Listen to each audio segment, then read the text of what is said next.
Hello everyone, this is Andrew. Welcome to Keen on America.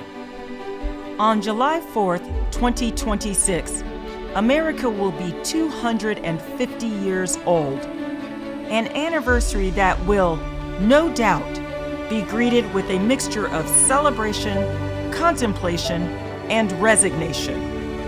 In Keen on America, Andrew talks not just about the American past and present, but also speculates on its future. What, Andrew asks, will be the 21st century fate of this now venerable American Republic? Hello everybody, we are back talking American healthcare. A couple of weeks ago, we did a show with a professor of medicine at Harvard Medical School, Jerry Vaughan.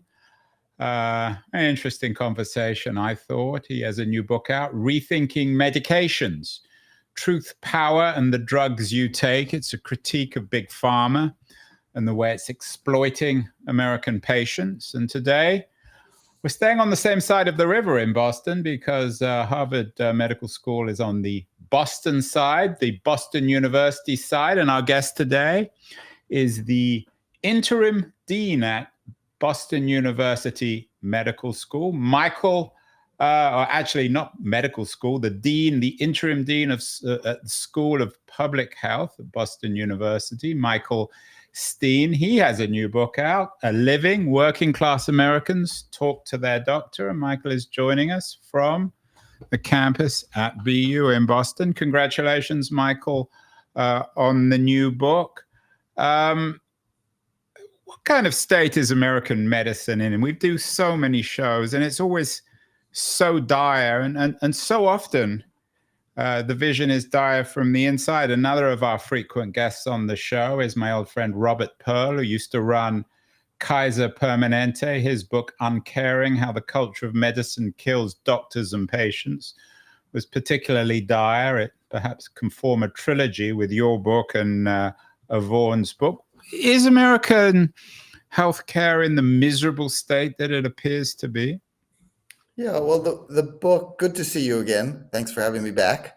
The book is really about my seeing people in my primary care medical office, but my work as a public health person really speaks to your question perhaps in another way, if you want to go in that direction, which is that, American medicine takes care of people who are sick. The question is really for public health is how do we prevent people from getting sick? Because that's how you save money as a country and you increase your life expectancy. So, that's what interests me in my public health role. This book is really about talking to people about their work and what that means in the medical setting, because work, I think, is an important part of our mental health and also affects our physical health. So tell me which direction you want to go and I'll follow. Yeah, you've written a number of books. You've been on the show before. Your book, Me versus Us, A Health Divided, was an exploration of the ideal of public health, which of course doesn't exist in the country. And another book, Broke, Patients Talk About Money with Their Doctor. But all your work is premised on the way in which healthcare both is a cause and an effect of in various kinds of political and socioeconomic injustice in America. Is that fair, Michael? Yeah, I think that's my interest. I'm interested in both individuals, obviously as a primary care doctor, because I work with individuals. And this book is about the lives and concerns of people, particularly those who work with their hands, who do manual labor, the category that we called essential workers during COVID were primarily people who worked with their hands. And for me, the work life is part of a person's emotional narrative, their psychological explanation of who they are, part of their personal history, and really affects their medical care. I'm interested, of course, in these larger policy issues, which really sit outside the medical office and I think dictate health in our nation in very general and important ways. So I try to do both parts in my life. A book that comes to mind in the context of a living, and we'll talk about Studs Terkel as well, is Barbara Ehrenreich's Nickel and Dime. There's also Studs Terkel's Working. But you are the dean of the Boston University School of Public Health. How did you do an Ehrenreich or a Terkel, or indeed even an Orwell? How did you get access to so many working Americans? So although I'm a dean of a public health school, I trained as a physician. I'm a primary care doctor. I still work in an office 1 day a week where I like to see people. I decided, as you said, some years ago to write a book called Broke, which was that people were talking to me, particularly pre and early pandemic, about how money affected their lives, poverty being sort of the greatest driver of health, frankly, in the United States. And so I wrote about how they thought about and talked about money. And, Studs Terkel, this is the 50th anniversary of Studs Terkel's book Working that you have up on the screen now. And that was around 74, 75. He traveled America, talked to workers of all kinds, right? We didn't have computers then, but there were office jobs. And at that point in 74, remember, wages were the highest in U.S. history following the post-World War II boom. And of course, wages have since gone down then, except for, frankly, a sort of brief bump during COVID when essential work was actually recognized as being worth the price. And work has since become insecure again. And wages, as I said, has been interesting to me. The economics of work has been interesting to me. And so I came back to my patients, who I see in an inner city clinic, to talk about the people who work with their hands, right? 2 centuries ago, we were all farmers, and most of us were farmers. The country, physical work was an essential part of life, and frankly made us more egalitarian. No one retired. Life expectancy was 40 years old 2 centuries ago. We thought of common work in a very different way than we do now. The work ethic was revered and preferable to unemployment, and things have changed over the past 200 years. So this was really trying to write about what do people mean by a working class life, and how do we think about work these days in America? But also from a medical, or at least a doctor's point of view. The subtitle of the new book, A Living, is Working Class Americans Talk to Their Doctor. You're not a therapist, of course. You're a doctor, as you say, a primary care physician.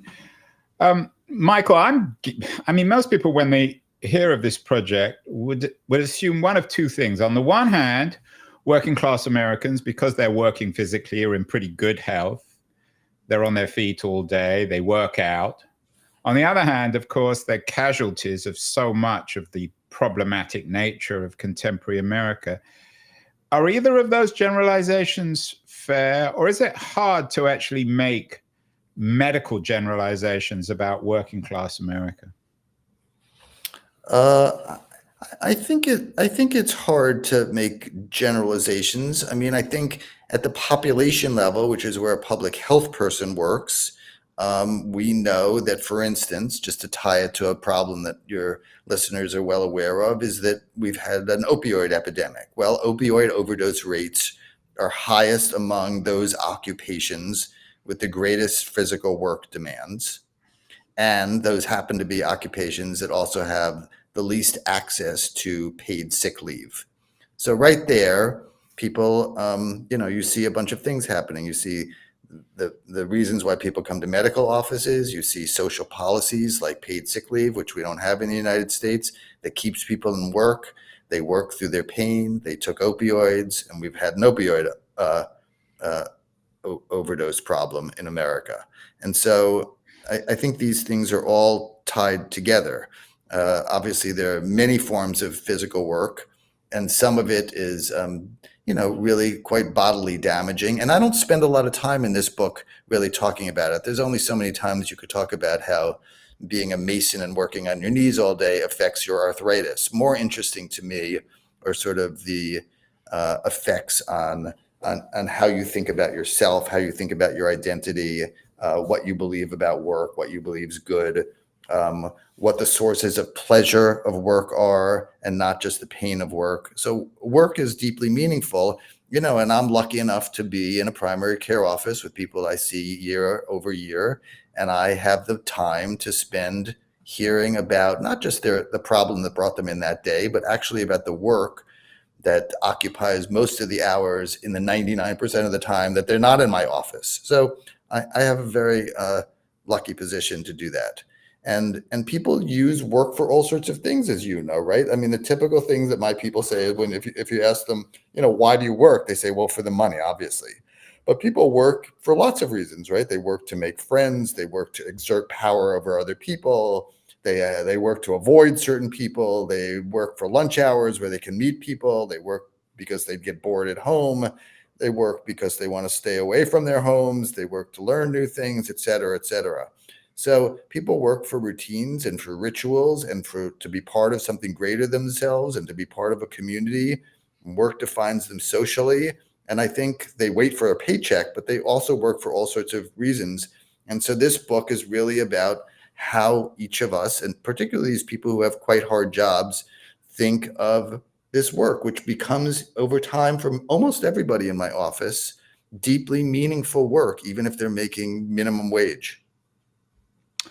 The subtitle of the book, A Living, is Working Class Americans Talk to Their Doctor. But how did you define, Michael, working class? I mean, the old term proletariat, invented, I think, certainly most associated with Marx and Engels in the 19th century now, of a wage laboring class, now has been replaced by the notion of a precariat, people who work for hourly rates, maybe at Amazon warehouses, or perhaps drive Uber cars. What exactly is a working class American today in 2025? It's a great question, and I'm not a sociologist. I don't know a simple answer to this. To me, it's really an excellent question, and I think different professions and even different people would define what a working class life is differently. I mean, is it the way you live? Is it about the amount of money you make? Is it about the nature of the work? Is it about the culture of the workplace? I mean, for my people, I would say a simple definition in my office, working class means not being poor. That's what I think working class means to people. Now, that's not to say that most people who come to me don't want to make extra cash, would turn down more income. But to me, that's what working class means. Simply not being poor. So these are people you interviewed who are patients of yours in your Rhode Island office. Is that correct? Correct. You know where I work. I live in 2 states. I work sometimes in Boston as public health, and I see patients in Rhode Island, where I've lived on and off for decades at this point. So yes, these are patients who come to me for all sorts of simple medical problems: high blood pressure, asthma, back pain, knee pain, lung problems, heart problems. So those are general medical problems, and that's what I see. But often their work contributes to them, and sometimes it doesn't. Do you think the book would have been different had you been working in West Virginia or perhaps Nevada, mining communities, or Arizona or New Mexico? What kind of generalizations can one make about the working class of Providence, Rhode Island? Yeah, that's a great question. So what I've tried to do in the book, as you know, having read it, is that there are about 100 or 150 people talked about in this book. It's a book of very short vignettes of 150 of the people I've seen over the years. They all work with their hands, but it's really a book of sort of little conversations. It's they're people talking to me about particular moments of their life, sometimes a description of their job, sometimes what their job has left them with. They're meant to be sort of brief, active, funny pages where each character is the master of some physical task. So I have people who groom dogs. I have people who put in HVAC systems. I have electricians. I have people who work in factories.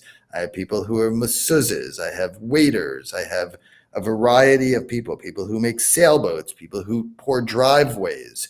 These are all very different kinds of jobs. Now, what I don't have, right? I don't have coal miners, to get back to your West Virginia question. I don't have pig farmers, right? I don't have a complete glossary of all jobs in America. I have the people who work in my urban small city. And so it's small manufacturing on out. But, to me, they're people who are responsible people. They're people who I admire in general very much because, frankly, they're good at things that I'm not good. They're people who understand engines and people who build houses. And they're often people who barely finished high school, and yet they're expert at things that I have absolutely no aptitude for. And what the book is about in these conversations is to try to have the reader understand that people, have richly layered skills in their life. It's not like there's just cognitive work and just physical work. There's thinking in all sorts of work. And I do, as a doctor, mostly cognitive work, but there's lots of ignorance in my life as well. I don't have practical knowledge of doing things with my hands, and what they do is frankly miraculous. And so really, to me, it's meant to be a sort of spectrum of kinds of work that are out there. Michael, as I said at the beginning, you are the interim dean at the School of Public Health at BU. So as you say, you don't work with your hands, you work with your head.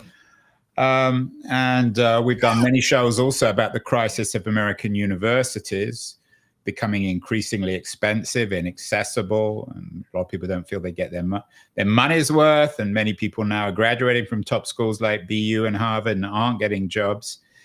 I've always thought, maybe not so much as a parent, because I think as a parent one is really tested, but one should encourage our kids broadly in a generic sense to work with their hands. So there's no shame in becoming a plumber or a hairdresser. Is that something that you've often thought, and how does that assumption hold up in your narrative in A Living? Yeah, you're asking an interesting historical question and then a personal question. So let me address both. I think that whether a certain line of work is shameful or honorable is often very culturally relative, right? I mean, in ancient Greece, where we had our great thinkers, they considered bodily labor degrading, right? Aristotle said, that drudgery and repetitive work made people unfit for citizenship. And then along came factories over the centuries, and people were paid by the hour. And all of a sudden, there was this sharp delineation between leisure and work, and a new hierarchy was established, and things changed in the Industrial Revolution. And there have always been communities that have sort of deeply honored work, right? The Amish and the Shakers. I mean, those are communities that have really had an egalitarian outlook about work.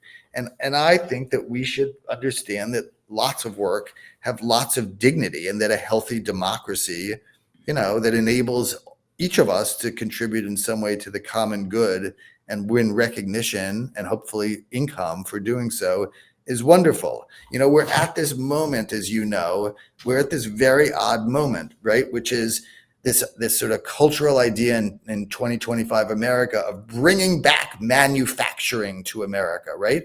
And that's really what we think of when we say a sentence like that, which is part of the sort of MAGA slogan at this point, is that there is such thing as a manly work. We want to have a glorification of physical labor. And that's part of bringing back manufacturing, that there's this sort of moral purification of that. And so, I think that kind of identity is quite wonderful. The glorification of physical labor is welcome from my point of view, but the idea that it should be sort of fetishized, right? That rural life is a better life because they do physical labor, is sort of fake to me. I think people who are doing important work, whether they live rural or in urban settings, who are grounded and independent are doing important work. I don't know that I consider it virtuous work or particularly manly work, since there are lots of women in my book. as Yeah, and well. I was going to ask that question. There's a woman on the cover of your book looking rather tired. Yeah, there are women who do important things, as you know from the But that stories. goes without saying. I mean, I think, yeah, certainly in the 2020s. Coming back, Michael, to this question of his societies that reward working class citizens of one kind or another. You mentioned earlier societies historically looked at this differently. But of course, even today, contemporary societies view manual labor in a different sense. The Germans, in particular, are known for their apprentice system where people leave school and aren't all encouraged to go to university. Some of them become mechanics or hairdressers or plumbers. Do you think America does a good job in that sense? Do you think that the promise of university is exaggerated in American culture? Yeah, it's a great question. Thank you. I think the sort of college for all narrative as a pathway to success and stability is one that I and my class grew up with. I think that people who do heavy and hard physical labor sometimes want their children to do nothing like what they do and go to college. And many of them say, come and join the family business. And so there are personal reasons for either way. But remember, in this century, in the 21st century, traditional college enrollment has increased about 30%, and trade school enrollment has risen at about 60%. So in fact, this country in the last 25 years has moved toward what you're calling here the German model, the trade school model. People are understanding that returning to trades and returning to work is very important. It's not only important, but it may be that vocational and technical education is a better deal, right? It costs far less than a traditional 4-year college. You can enter and learn a trade in probably 18 to 24 months, compared to 4 years to earn a bachelor's degree in the United States. Many college graduates in general do make more money, but remember, less than half the students who enter a 4-year college actually finishes it. And that number drops to about 10% for people who come from very poor families. So sending people down the sort of college for all narrative doesn't work out for so many people. And so starting off perhaps in a different line with a different route may be coming back, and that may be terrific. And of course, you haven't even mentioned college debt. In your conversations, Michael, in this new book, A Living, Working Class Americans Talking to their doctor being a certain Michael D. Stein, MD, did a lot of the people you talked to, did they articulate regret about their choices in life? Or perhaps is that the American dream that we all do indeed have choices? Did many of them present their own working class experience or narrative as one where they really didn't have a choice? They didn't have the opportunity to go to BU or Harvard. The only opportunity was to take the working class job that they're doing. Yes, absolutely. People felt that they didn't have a choice, or people felt that they were just, quote, not good at school for a variety of reasons, or they thought, they grew up and just for reasons of family weren't able to finish school, and so they were thrown into these jobs that were hard physical jobs, and that they had no choice. But I'll say this on the other end of that, which is, there was a book some years ago called Bullshit Jobs, which was really about sort of white collar jobs and people feeling that they were doing bullshit work. Very, very influential book by a very influential writer. Unfortunately, is no longer around. Exactly. And I thought it was a very interesting book. And so the question then becomes sort of the flip side of that, which is, how often do the people in my book, as I said, who do things from clamming to dog grooming to building sailboats to laying driveways and laying roads and train tracks and electrical lines, how often do they feel that their work is bullshit work? And the answer to me in my practice, and it may not be for everybody, is very rarely. I hear much more bullshit work from white collar people than people who actually produce things and at the end of the day see the material objects that they've made. Now, that's not to say that there aren't people who work in factories, terrible factories that have horrible jobs, and at the end of the day they go, I'm exhausted and I didn't do anything. Most of my people who work in small businesses feel that the work that they have done at the end of a day, week, month, year is meaningful to them and not bullshit. Did you have the opportunity to get into one of the new working class environments? I mentioned the Amazon warehouse earlier. We've done a lot of shows on the nature of work in a network society where multi-trillion-dollar companies like Amazon dominate.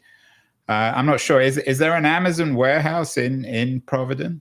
There is one outside of Providence that opened only after my book was finished. But I do have people who have worked through those types of jobs and since then, even in the Amazon system here.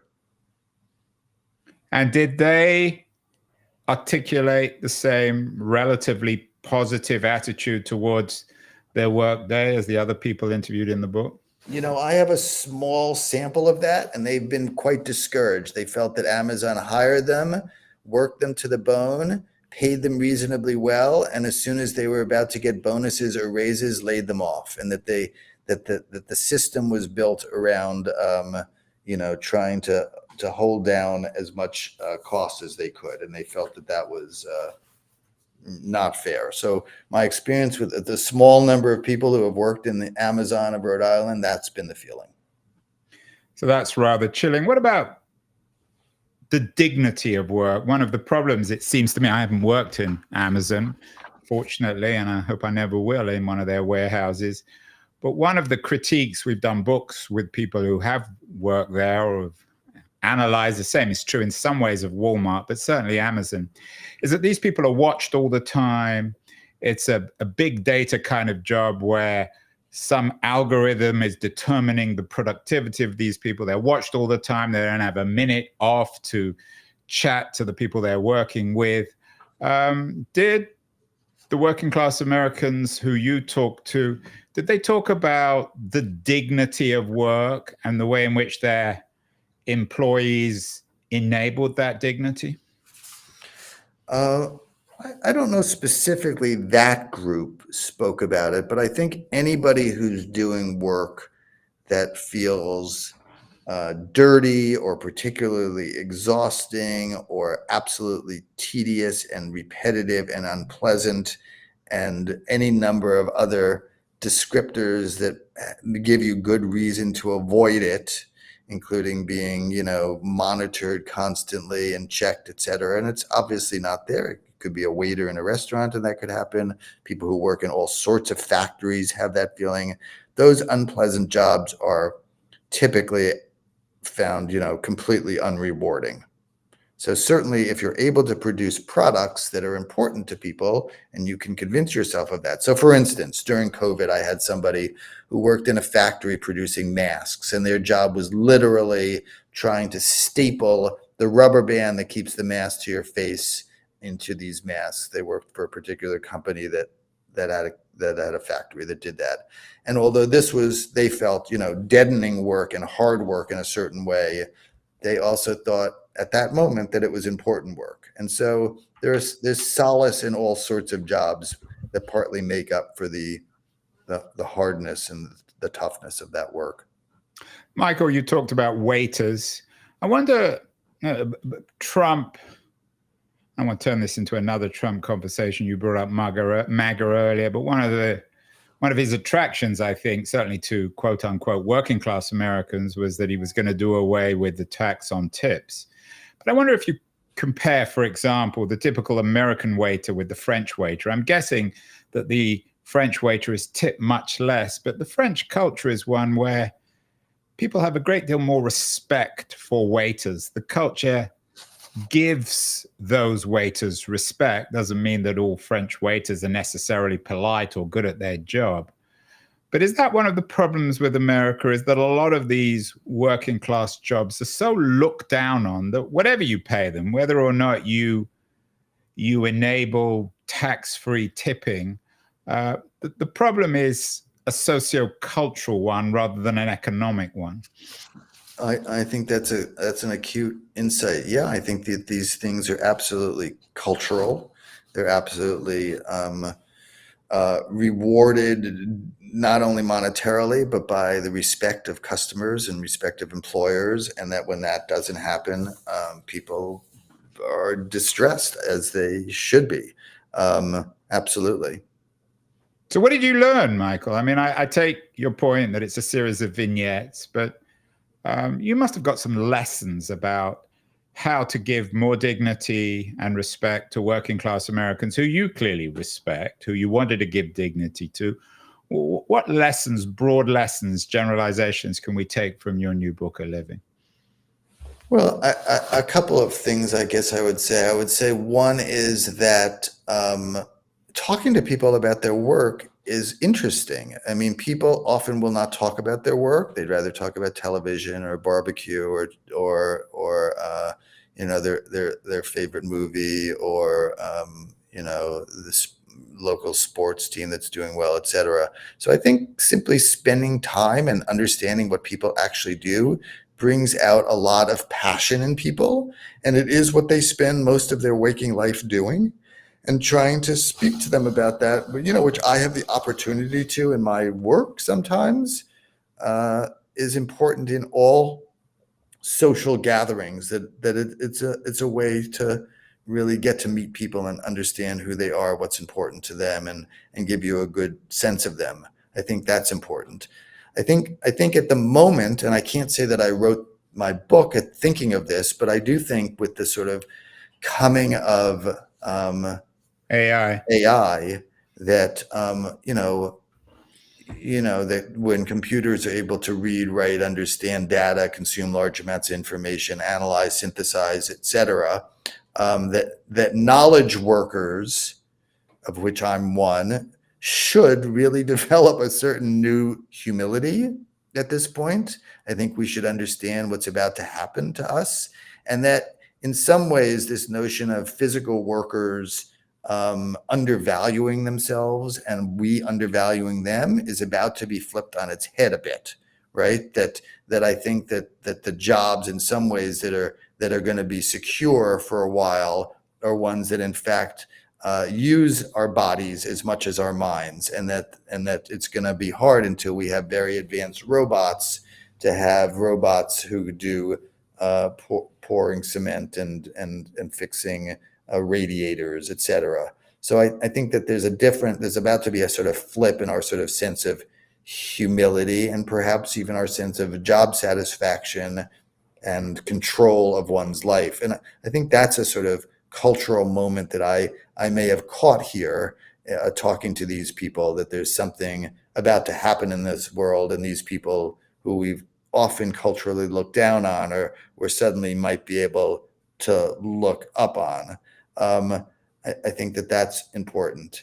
And I think really understanding, I think the third thing I would say is really understanding the pain and the unhealthiness of not working when one is able and wants to work. Now, that's not to say there aren't disabled people who can't work, but unemployment is an unhealthy state.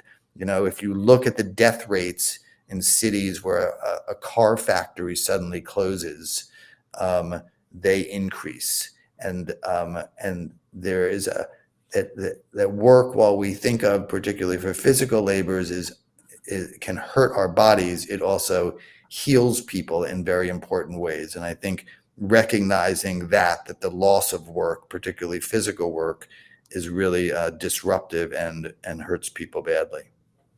Yeah, as you know, there's a kind of juicy historical irony here. Knowledge workers like you and I have been living well in the last part of the 20th, early part of the 21st century, but we're the ones who are going to be most undermined, replaced, disintermediated, to take a term from Silicon Valley, by this new AI revolution. And it's the plumbers, the mechanics, the waiters who are not going to be replaced, at least at the moment. In the long run, they probably will. There are, Michael, as you know, perhaps utopian, certainly optimists in Silicon Valley, where I live, who say, that this new technology is good. It will free people from having to fix other people's toilets and get all dirty, making their car engines work again. Is there anything in that? Or do we need, from at least from the research and the experience you had in this book, do we need to remind ourselves that people want to work and need to work, and even if it's cleaning somebody else or fixing somebody else's toilet, it still gives them some dignity? Yeah, I don't want to idealize dirty, horrible work, right? If we had a system that took away some of the dirty, horrible work that there is, whether it's factory work or, as you called it, cleaning toilets, if we could get rid of some of that, or garbage. I mean, they're garbage collectors, people who empty our garbage every week. Yeah, I think that there are certain jobs that very few people want, and sometimes if they end up having them, they find ways to do them in a dignified way, in addition to understanding that if they do garbage collection for a city, they're likely to get a pension at some point if they stay with it, as my people will tell me, and that they find ways to enjoy it and have social lives and fun around that work. But the work itself is dirty, and if we can get rid of it, that's probably to the good. Now, if the choice is between getting rid of it and sitting on your hands and having nothing to do all day, that's probably not great. And in terms of our general health, I think that would be a major cultural change. But yeah, I think there are some jobs that probably we would mostly like to have go away. Finally, Michael, people watching will see that I've called you Michael D. Stein, MD, which, as you said, is not really a medical book, but you have chosen to use that as a doctor. And the subtitle of the book is Working Class Americans Talk to Their Doctor. Of course, more and more Americans, both working and middle class, particularly middle class, are talking to their therapists. What did this teach you as a doctor about talking to your parents? I was going to say parents, that would be a Freudian error, patients.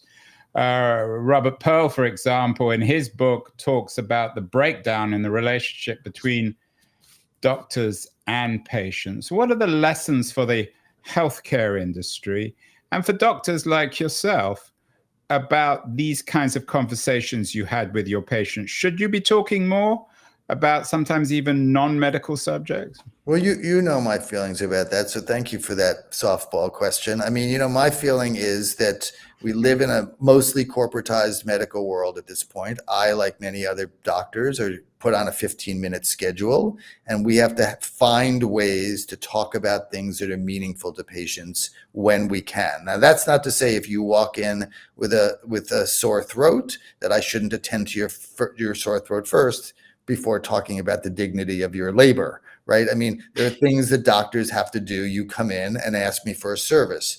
So the conversations that I've been lucky enough to have with my patients over the years are because I know them well, see them regularly, know their general medical problems. So I'm not a person who's preaching every medical visit has to be an existential conversation. But I do think that if you want to understand the health of people as they get older in particular, as they think through things in their lives, in terms of their time, in terms of their retirement, in terms of their money situation, that talking about work is an essential piece and really has been left out from medical conversations, right? Doctors will want to know your occupation because if you're a coal miner, you can have lung disease, right? Or if you work on your knees all day, you could have arthritis in your knees. And so we're taught to talk about it in these very simplistic ways. What I'm suggesting is that much of primary care, you said I'm not a therapist. Well, in fact, much of mental health care takes place in primary care offices. And it needs to continue to do that in order to have substantive, meaningful relationships between patients and doctors. And it behooves the doctors to do that well, and they need to find time to do that and offer themselves in that way to patients to have those kinds of conversations, which often include what people do all day.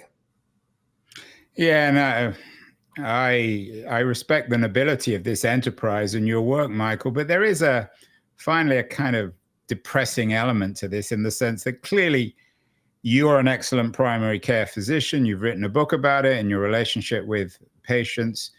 But primary care physicians are in short supply. They're increasingly scarce. So you're making this argument really for primary care physicians in a structural medical system where they're being undermined, which they're being replaced, if not by David Graeber's pointless work, certainly by more bureaucracy. So ultimately, this does lead back to a kind of critique of the medical system, doesn't it? The current American medical system, the corporatized system of huge insurance companies and all the rest of it.